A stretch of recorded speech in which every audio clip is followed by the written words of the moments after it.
An SEP, he said, is something we can't see or don't see, or our brain doesn't let us see because we think that it's somebody else's problem. That's what SEP means, somebody else's problem. The brain just edits it out. It's like a blind spot. If you look at it directly, you won't see it unless you know precisely what it is. Your only hope is to catch it by surprise out of the corner of your eye. But even with all these specialized systems working away, the brain would be overloaded if it tried to tackle every detail of every object at once. So we just don't bother.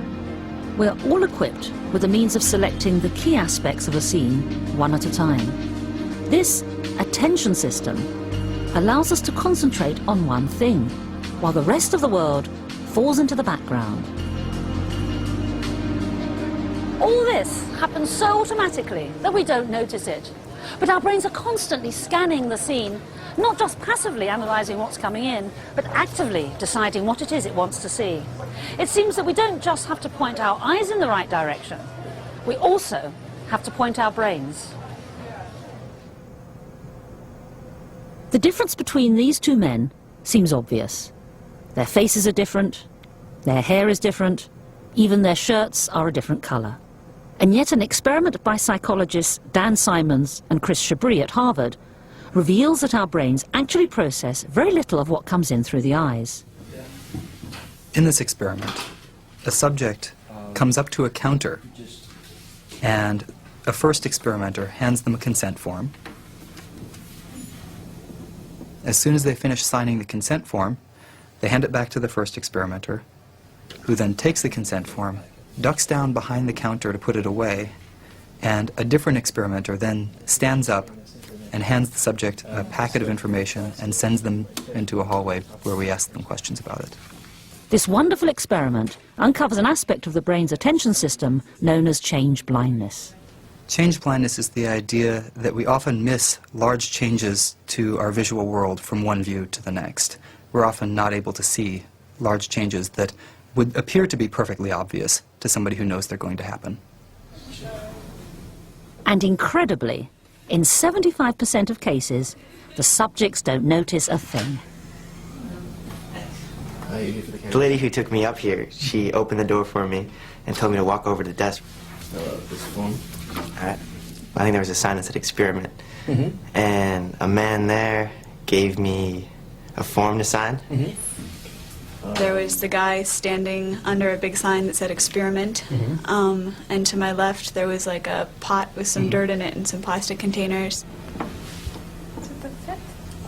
Yes.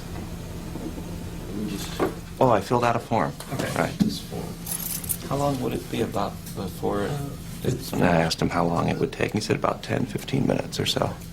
I guess I have the time to do that. Did you notice anything unusual at all after you signed the consent form? I just signed it, and I didn't even pay attention to anything that was written on it. Okay. Yeah. After you handed it back to him, did you notice anything unusual happen at all? If you could just take this into the next No, room. no, I probably wasn't even looking that direction. I probably turned and looked towards the clear door. I saw some people there. Okay. Then I turned back and looked at him for a second. Okay. Did you notice anything unusual at all after you signed the consent form? No. This is only going to take 5 to 10 minutes. Yeah, it'll be real short. Okay. The person who stood up was actually a different person. Okay. I gather you didn't notice that was different? No. A different person actually stood up and handed you this form and sent you out toward me. I gather from your reaction you didn't notice that? No. Okay. Don't feel bad about that. Actually, most of the time we find about 75% of people don't notice. You serious? Yeah. The person who stood up with the packet was actually a different person. Wow. Than the first person. That is incredible. So I gather you didn't see it then. I didn't catch that, no. Okay.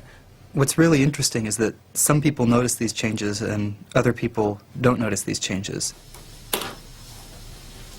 Okay, if you could just take this. And we really don't yet have a good idea what separates those people who don't from those people who do. It might be that there are individual differences and some people are better able to detect these sorts of changes. But it's also possible that it's just coincidence, that the people who noticed it just happened to be focusing on a feature that changed.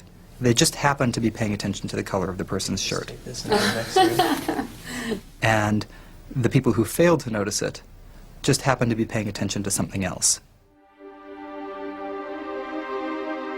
The brain's attention system allows us actively to select what to look at.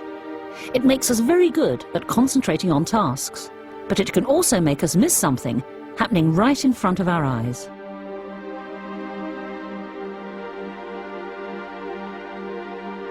Magic is all about making us think we are seeing everything, when in fact we are missing the most important thing of all. Magicians exploit the brain's attention system to the extreme, but understanding how attention is organized in the brain has been a difficult challenge.